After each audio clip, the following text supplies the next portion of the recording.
Hello. तो कैसे हैं आप सब। Welcome back to my channel. मैं सोनी, आपकी GL story teller and writer. So बिना किसी देरी के आते हैं सीधा स्टोरी पे। फोर्स लव का पार्ट 24। सीधे हम पिछले पार्ट से आगे देखेंगे। सीन स्टार्ट होता है रूही से। रूही दुल्हन बनी सजी थी। उसकी खूबसूरती की जितनी तारीफ करे उतना कम। उसका मन बिल्कुल शादी का नहीं था, ये उसके चेहरे पे साफ था। लेकिन उसकी खूबसूरती उसको रिप्लेस कर रही थी उसकी सादगी में। वो सच के हॉल में आती है जहाँ उसकी माँ उसकी बुलाएं लेती है। यह रूही कहती है, माँ आज मेरा मन बिल्कुल अशांत है। मेरा दिल पता नहीं क्यों इतना घबरा रहा है। कुछ भी अच्छा नहीं लग रहा है। ऐसा लग रहा है जैसे कुछ होने वाला है। उसकी माँ कहती है, बेटा होता है, शादी के दिन ऐसा होता है। सब लड़कियां घबराती हैं कि अपने माँ पापा से कैसे दूर रहे इस वजह से। लेकिन हम हमेशा आपके साथ हैं। हमारा आपके बिना है ही कौन। बिल्कुल चिंता मत करो, सब सही होगा। जैसे ही शादी होगी आप लोग चले जाना यहाँ से बहुत दूर, जहाँ कोई भी परेशानी आप तक ना पहुँच पाए। और ये सब लोग बाहर आते हैं अब, जहाँ एक कार इनको लेने आई थी। एंड वेट, इनके घर पे पहरा देने के लिए अंश ने बहुत सारे गार्ड्स भी रखे थे।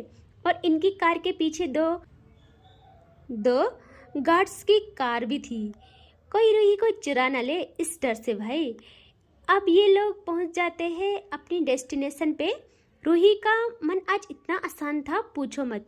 उसके दिमाग में सिर्फ काव्या ही चल रही थी कि क्या वो आएगी, क्या वो शांत बैठेगी। अंश जितना खुद को समझता है उतना वो है नहीं। अगर अंश को संभाल नहीं पाया तो क्या होगा। हम इतना बड़ा कदम उठा तो रहे हैं, लेकिन क्या वो ये सब होने देगी। हजारों सवाल थे उसके दिमाग में। पर ये लोग पहुंच जाते हैं वहाँ। उस जगह अंश की फैमिली पहले से थी और गार्ड्स की तो कोई लिमिट नहीं थी, इतनी सिक्योरिटी थी। पंडित जी बिल्कुल तैयार थे। अंश तो मंडप में ही बैठा था। उसकी खुशी का कोई ठिकाना नहीं कि फाइनली रूही उसकी होगी। यहाँ रूही लोग एंट्री करते हैं अंदर मंडप की तरफ। जैसे ही रूही अंदर आती है सब लोगों की आंखें फटी की फटी रह जाती है रूही का नूर देख के। अंश की नज़र जैसे ही पड़ती है वो तो आंखें एक पल के लिए नहीं झपकाता। उससे ऐसा था कि बस जल्दी शादी हो जाए, अब वो रूही को हमेशा के लिए पा ले। रूही अब धीरे धीरे अपनी माँ के साथ कदम बढ़ाती है मंडप की तरफ। तभी यार अब आएगा ना मज़ा। तभी सीन शिफ्ट होता है उस फार्म हाउस के बाहर की रोड में, जहाँ 50 ब्लैक कार्स की गड़गड़ाहट होती है, जिनकी आवाज़ मंडप तक आ रही थी। सब लोग एक पल के लिए सोचते हैं ये कैसी आवाज़ें हैं। यहाँ अंश को घबराहट होने लगती है। वो इधर उधर देखता है और किसी को इशारे करता है कि सिक्योरिटी टाइट करो। उसके सारे गार्ड्स पूरे फार्म हाउस को घेर लेते हैं। यहाँ आते हैं रूही पे, जिसकी धड़कनें आसान थी वो भी बैठ जाती है खुद को संभालते हुए मंडप में अंश के साथ। अंश कहता है, पंडित जी कि जल्दी जल्दी मंत्र पढ़ो। पंडित जी मन में कहते हैं, कैसी शादी में आ गया मैं, ऐसे भी होता है क्या। बट वो भी मंत्र पढ़ना स्टार्ट करते हैं। यहाँ दिखाते हैं बाहर, जहाँ वो सारी गाड़ियाँ एक साथ ब्रेक मारती है। उनके टायरों से जो धूल उड़ती है हर जगह फैल जाती है। एंड अब गाड़ियों से ब्लैक सूटेड गार्ड्स निकलते हैं बाहर, सबके हाथों में लोडेड गन्स। सिर्फ एक चीज़ अलग है, उनके बीच बज रहा ढोल एंड शहनाई, जैसे कोई जंगली बारात हो। हाय, ऐसी बारात कौन लाता है यार। गार्ड्स की कोई लिमिटिंग, गार्ड्स से बाराती, गार्ड्स से शहनाई बजाने वाले, सब गार्ड्स। एंड अब हाँ भाई, अब इनके बीच से उतरती है काव्या, जिसने वाइट कलर की शर्ट एंड वाइट जीन्स पहनी थी। उसके खुले बाल हवा में उड़ रहे थे, हाथों में चमचमाती हुई लोडेड राइफल। एंड उसके बगल तन्वी, जिसके हाथों में भी फुल्ली लोडेड राइफल थी। यहाँ जैसे ही इनकी कार रुकती है अंश के गार्ड्स फॉर्म में आते हैं। एंड डीजे की आवाज़ के साथ साथ फायरिंग की आवाज़ से पूरी वैली गूंज उठती है। पंडित जी की आवाज़ भी कम पड़ जाती है। सब लोगों के अंदर डर। पंडित जी मंत्र पढ़ना रोक लेते हैं। यहाँ अंश के माथे से पसीना आना स्टार्ट। रूही तो इतना डर जाती है कि को सांस तक नहीं आती है सही से। यहाँ अंश अपने पापा को इशारे करता है कि देखो क्या हो रहा है बाहर। यहाँ अंश के पापा उठते हैं, उनके साथ रूही के पापा भी, और वो बाहर आने लगते हैं। यहाँ 2-4 मेहमान आए थे, वो तो बेचारे यही सोच रहे कि क्यों ही आए हम इस शादी में, यहाँ शादी हो रही है फिर हम वॉर में शामिल होने आए हैं। इतनी आवाज़ें, इतनी फायरिंग, भाई बिल्कुल वॉर वाला सीन था। यहाँ रूही के पापा लोग जैसे ही बाहर आते हैं वो देखते हैं सामने का नज़ारा। रूही के पापा ने ऐसा मंजर कभी नहीं देखा था। काव्या के सारे गार्ड्स ने अंश के कई गार्ड्स को ख़त्म कर दिया था। जितने बच्चे थे अब आते हैं सब एक साथ काव्या के सामने, एंड वो लोग गन पॉइंट करते हैं काव्या को। यहाँ काव्या अपनी राइफल हवा में घुमाते हुए कहती है, जो भी बीच में आया उसका आखिरी दिन होगा आज। सोच लो, अभी भी मौका है। लिटरली वो गार्ड्स अपने कदम पीछे लेते हैं। काव्या एक स्माइल पास करती है एंड वो अब बढ़ती है आगे, जहाँ रास्ते में खड़े थे रूही के और अंश के पापा। यहाँ काव्या जैसे ही देखती है रूही के पापा को, वो जल्दी से जाके उनके पैर छूती है। रूही के पापा अपने पैर हटा देते हैं पीछे और कहते हैं, तुमने बता दिया ना तुम कितनी बेकार लड़की हो, तुम कभी नहीं सुधर सकती। यहाँ काव्या स्माइल करती है और कहती है, ससुर जी मैंने क्या किया, ये सब आपका प्लान था ना। अब देखिए ना, मेरी रूही की शादी है और दूल्हा ही नहीं आएगा तो गलत बात हुई है ना।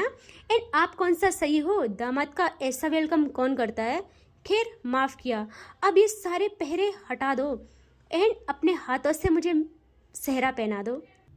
रूही के पापा कहते हैं, मैं मर जाऊंगा लेकिन अपनी बेटी की ज़िंदगी तुमसे बर्बाद होने नहीं दूंगा। यहाँ काव्या को इतना गुस्सा आता है, वो खुद को कंट्रोल करती है कि नहीं काव्या आज नहीं।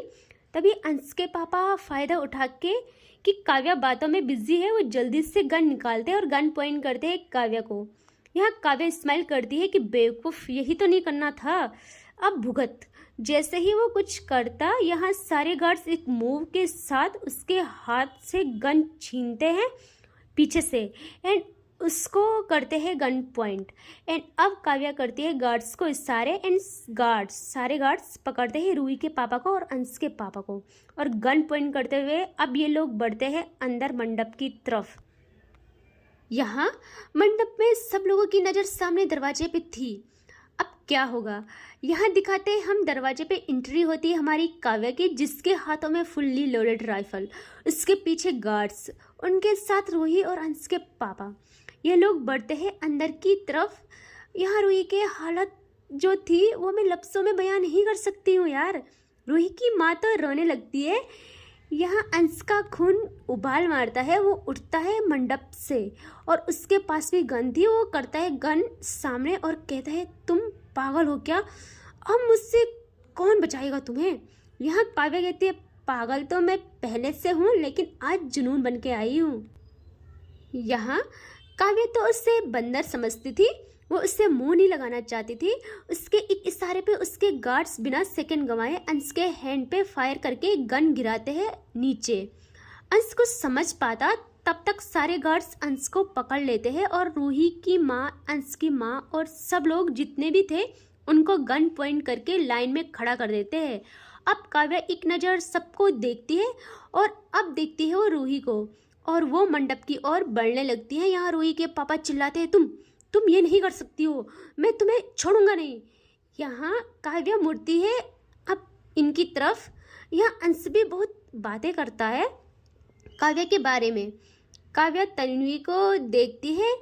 यहाँ तन्वी एक गार्ड्स को कहती है कि क्या कर रहे हो तुम, शादी डिस्टर्ब हो रही है यार, इन सबका मुंह बंद करो। यहाँ गार्ड्स अंश का मुंह कपड़े से बांध लेते हैं। अंश बहुत छटपटाता है बट नहीं, कुछ नहीं हो सकता अब यार। एंड अब बढ़ती है काव्या मंडप की तरफ, जहाँ रूही घबराई हुई, डरी सहमी हुई कांप रही थी। उसके आंखों में आंसू थे अपने माँ पापा को ऐसे देख के। यहाँ काव्या आती है रूही के पास और वो अब देखती है रूही को अप टू डाउन अच्छे से। हाय मेरी दुल्हन मेरे लिए इतना सजी है। वो पंडित जी को देखती है। यहाँ पंडित जी भी कांप रहे थे। काव्या अपनी राइफल करती है उनकी तरफ और कहती है, मंत्र पढ़ना कंटिन्यू रखे वरना। एंड हाँ, सारे मंत्र होने चाहिए पूरे विधि विधान के साथ। पंडित जी भी मंत्र पढ़ना स्टार्ट करते हैं। यहाँ काव्या कहती है अब रूही को कि क्या हुआ रूही, तुम इतना घबरा क्यों रही हो।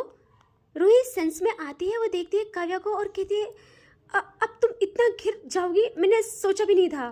मैं तुम्हें कभी माफ नहीं करूंगी इन सब के लिए। और तुम्हें क्या लगता है ये सब करके मैं तुमसे शादी करूंगी? कभी नहीं। यहाँ काव्या इतना गुस्सा करती है, वो कहती है तो ये बात तुम्हें ये सब करने से पहले सोचनी चाहिए थी। शादी तुम्हें करनी थी, मुझे नहीं, तो मुझे ये कदम उठाना पड़ा। तुम मेरी हो, कितनी बार समझाऊं। और सुनो, अगर तुमने ये शादी नहीं की तो मैं सबको शूट कर लूँगी, तुम जानती हो मैं कर लूँगी। यहाँ रूही को पता था कि ये कितनी बड़ी पागल है। काव्या अब रूही का हाथ पकड़ती है और ज़बरदस्ती उसे बिठा देती है मंडप में। एंड अब मंत्र होते हैं स्टार्ट पूरी विधि विधान के साथ। रूही सिर्फ रो रही थी। यहाँ काव्या को पंडित जी के वो दिव्य मंत्र जो हर कोई इंसान चाहेगा कि उनके प्यार के साथ ये पल आए, उनके प्यार के साथ ये पवित्र मंत्र उन्हें जोड़े जन्मों जन्मों के लिए। यहाँ अब पंडित जी कहते हैं कि फेरों के लिए खड़े हो जाइए। तो काव्या तो सेकंड गंवाए बिना उठती है और वह देखती है रूही को। रूही जो कि बिल्कुल भी खड़ी नहीं उठती है। काव्या कहती है रूही को कि रूही खड़ी उठो, बट रूही तब भी नहीं उठती है। अगेन काव्या कहती कि रूही खड़ी उठो वरना मैं, बट रूही नहीं उठती यार, ढीठ है भाई। अब काव्या खुद नीचे झुकती है। यहाँ रूही देखती है काव्या को कि क्या कर रही है। यहाँ काव्या रूही की आंखों में देखते हुए एक झटके से रूही को उठाती है अपनी गोद में। देख रहे हो यार क्या सीन है। रूही शॉक्ड कि ये क्या है। यहाँ काव्या अब अच्छे से पकड़ती है रूही को एंड फेरे लेने करती है स्टार्ट। मंत्रों से पूरा मंडप गूंज उठता है। यहाँ अब काव्या की जोरदार आवाज सबके कानों तक आती है। हर फेरे के साथ काव्या रूही से कहती है पहला वादा, तुम सिर्फ मेरी हो, सिर्फ मेरी, 7 जन्मों तक। दूसरा वादा, तुमसे प्यार मेरी आदत नहीं मेरी जिंदगी है। एंड तीसरा वादा, तुम रोई या मुस्कुराई दोनों का हक सिर्फ मेरा होगा। चौथा वादा, तुम पे सिर्फ मेरा हक चलेगा और मुझ पे तुम्हारा। पांचवा वादा, तुम मुझे छोड़ के नहीं जा सकती हो, चाहे मरना पड़े मुझे या तुम्हें। छठा वादा, तुम्हारा दर्द यार तुम्हारी खुशी सिर्फ मेरी होगी, सिर्फ मेरी। और अब था लास्ट फेरा एंड वो लेती है 7वां फेरा एंड 7वां वादा एंड कहती है तुम मेरी दुल्हन बनके इस मंडप से जाओगी और मेरी बनके ही इस दुनिया से भी। अगले जितने भी जन्म मिलेंगे तुम सिर्फ मेरी रहोगी और मैं सिर्फ तुम्हारी।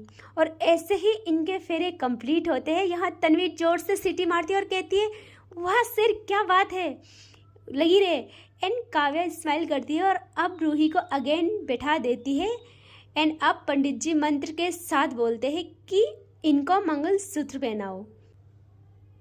यहाँ काव्या लेती है मंगलसूत्र को अपने हाथों में और रूही सिर्फ आंखों में गुस्सा और दर्द लिए देख रही थी काव्या की तरफ। यहाँ काव्या मुस्कुरा के मंगलसूत्र पहनाती है रूही को और कहती है आज से अभी से तुम रूही नहीं मिसेस रूही काव्या सिंघानिया हो। और अब पंडित जी कहते हैं अब इनकी मांग में सिंदूर भरिए। काव्या देखती है सिंदूर की तरफ और रूही भी देखती है उस सिंदूर की तरफ, छोटी बॉक्स की तरफ। रूही की आंखें बरस पड़ती है। यहाँ काव्या लेती है उस बॉक्स को और ओपन करके उसमें से एक चुटकी सिंदूर लेती है और अब वो देखती है रूही को। रूही भी अपनी भीगी पलकें उठाती है और देखती है काव्या को। यह काव्या पूरे पॉजिटिवनेस के साथ स्माइल करती है और रूही की मांग में सिंदूर भर लेती है। जैसे ही सिंदूर पड़ता है यहाँ रूही अपनी आंखें बंद कर लेती है। उसके अंदर तूफान उमड़ पड़ता है। सिंदूर उसकी नाक पे भी घिर जाता है हल्का सा। शुभ होता है यार। यहाँ रूही बेसुकून हो उठती है और काव्या सुकून में आ जाती है। आज उसने बना लिया था रूही को हमेशा के लिए अपना। अब पंडित जी कहते हैं एक मंत्र के साथ कि भगवान जी को साक्षी मानते हुए, अग्निदेव ब्रह्मांड के सारे देवी देवताओं को साक्षी मानते हुए आज से आप दोनों जीवन साथी हो। और वो रूही को कहते हैं आज से आप इनकी अर्धांगिनी हो। और ये सुनते ही रूही अपने आंखें खोलती है और वो देखती है काव्या की तरफ, जिसे देख के उसे इतना गुस्सा आ रहा था। यहाँ काव्या और रूही अब कुछ टाइम बाद खड़े उठते हैं एंड अब रूही कहती है मेरे माँ पापा को अब तो छोड़ दो। यहाँ काव्या कहती है अरे हाँ चलो पहले सबका आशीर्वाद लेते हैं। वो रूही का हाथ पकड़ती है और उससे मंडप से नीचे लाती है एंड पहले जाती है रूही के माँ पापा के सामने। यहाँ उनके आंखों में आंसू थे, वो बहुत बेबस थे यार, अरे क्या बोले। यहाँ रूही पहले अपने माँ पापा को हक करती है बहुत टाइट, और उसके माँ पापा भी इतना रोने लगते हैं कि मानो आज समंदर भर लिया हो इन लोगों ने आंखों में। अब काव्या कहती है चलो धर्म पत्नी जी आशीर्वाद ले लो। यहाँ वो जबरदस्ती रूही का हाथ पकड़ती है और झुक के आशीर्वाद लेने लगती है। यहाँ रूही की माँ पापा रूही के सर में हाथ फेरते हैं बट काव्या के नहीं। यहाँ काव्या उठती है और कहती है कोई बात नहीं ससुर जी। एंड वो कहते हैं सासू माँ आपसे तो ये उम्मीद नहीं थी, लेकिन कोई बात नहीं। एंड अब वो गार्ड्स को कहते हैं सासू माँ और ससुर जी को घर छोड़ के आए इज्जत के साथ, कोई प्रॉब्लम नहीं आनी चाहिए।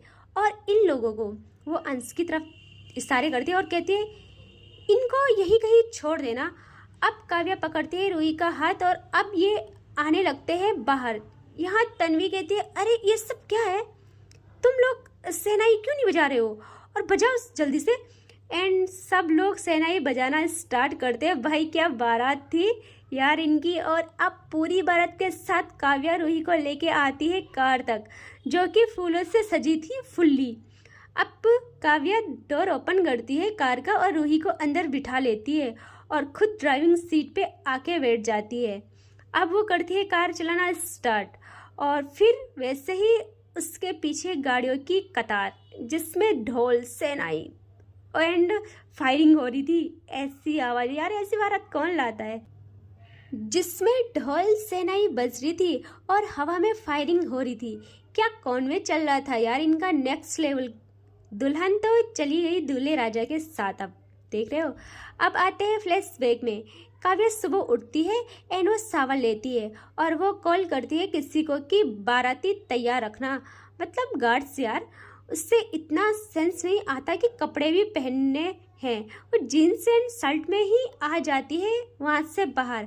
यह तन्वी भी काव्या के घर थी, उससे जैसे ही गाड़ियों की आवाज़ आती है वो रूम में थी। वो भागकर नीचे आती है और काव्या का हाथ पीछे से पकड़ती है और कहती है कहाँ चली सवारी। काव्या कहती है मेरी शादी है, आज तो तू नहीं आ रही क्या। यहाँ तन्वी समझ जाती है, वो कहती है अरे ऐसे कपड़ों में शादी, अच्छे कपड़े पहन यार। यहाँ काव्या कहती है उतना टाइम नहीं है, देख कितना बज रहा है। यहाँ तन्वी कहती है हाँ यार चल जल्दी। एंड ये लोग निकल जाते हैं वहाँ से और इनके पीछे बाराती। क्या शादी थी यार, सबको बहुत बहुत बधाई हो, इनकी शादी हो गई है फाइनली। और अब आते हैं रूही और काव्या पे, जो कि कार में थे। यहाँ काव्या देखती है रूही को, रूही सिर्फ रोए जा रही थी एंड विंडो से बाहर देख रही थी। उसकी हालत तो क्या ही बताएं यार, क्या बोल सकते हैं। यहाँ काव्या एक स्माइल पास करती है विनर वाली एंड वो अपने कार चलाने पे फोकस करती है। एंड वो अब ले जाती है अपना हाथ धीरे धीरे रूही की तरफ। एंड जैसे वो रूही के हाथ पर टच करती है, रूही एक झटके से अपना हाथ हटा देती है। यहाँ काव्या कहती है अरे ये क्या है। वो अगेन अपना हाथ रखती है लेकिन फिर वो अपना हाथ हटा देती है। काव्या तो अब तो यार उसका ये था कि इसने ये ऐसा स्टार्ट किया है। वो बहुत ज़बरदस्ती उसका हाथ पकड़ती है एंड बस पकड़े रखती है टाइट। रूही हटा ही नहीं पाती भाई, वो बहुत टाइट पकड़ती है एंड वो कार चलाना ऐसी कंटिन्यू रखती है। एंड अब तो नहीं बच पाएगी यार रूही, क्या बोल सकते हैं। ठीक है, इससे आगे देखेंगे नेक्स्ट पार्ट में। Okay bye bye, take care.